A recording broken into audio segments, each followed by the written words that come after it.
Greetings all, and welcome back to anybody who's been here previously. Yeah, today's video is all about edamame. Edamame, the soybean, that's the vegetable soybean. I'm sure many of you out there know what this vegetable is. It's very popular in Asia. We eat a whole lot of them here in Hawaii, and just about every sushi restaurant in the United States of America has edamame on the menu as an appetizer. It's that green soybean that they put down on the table in front of you. I like edamame a whole lot for a variety of different reasons, other than that it tastes good. This is the edamame, and one of the reasons I happen to like this is that I'm not the one who has to worry about the processing. The people at the table do this, because we just take those pods, we throw them into boiling salt water for a few minutes, kind of get them tender and get the salt soaked into the outside a little bit, and then just drain them out, cool them down a hair so you can touch them and put them out on the table and let everybody else figure out how to get them out of the shell. Now they shell a lot easier once they've been cooked. The uncooked beans are kind of hard to get out. The cooked ones will actually pop right out of the end if you squeeze the pod right in your mouth. That's what they look like right there. Just a little green bean.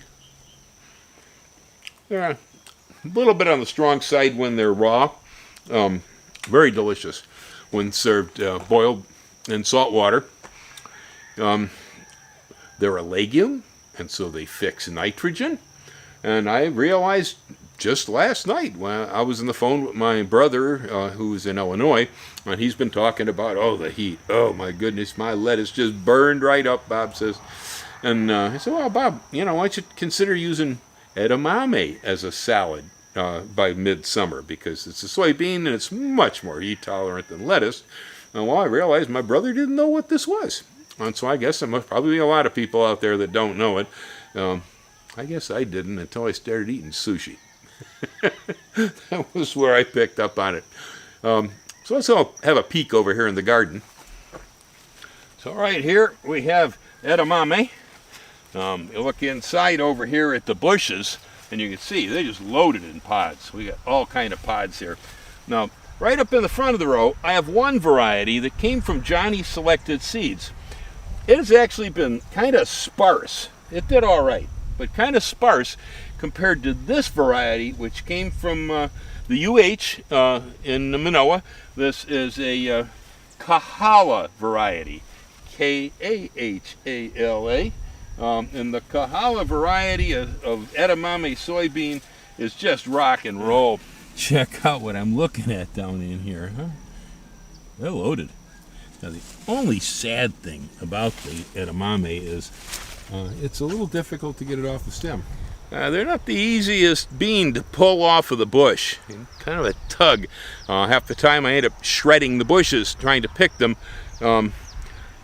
Most of the beans do ripen at almost the same time in the bush, so it is entirely possible to harvest your edamame just by pulling up the whole bushes and stripping them. You're not going to lose much if you do it that way. It's easier. On the other hand, these are some pretty healthy looking plants. I have a feeling they'll go on for a while. So there you have it, folks. Edamame. And so if you're anywhere probably USDA Zone 6 and south at this point in the year, and your lettuce maybe has burned out in the heat of summer, then you might want to consider planting a soybean as a salad. Edamame. Tasty, takes heat, takes drought, fixes nitrogen. Hey, what more do you want? Aloha.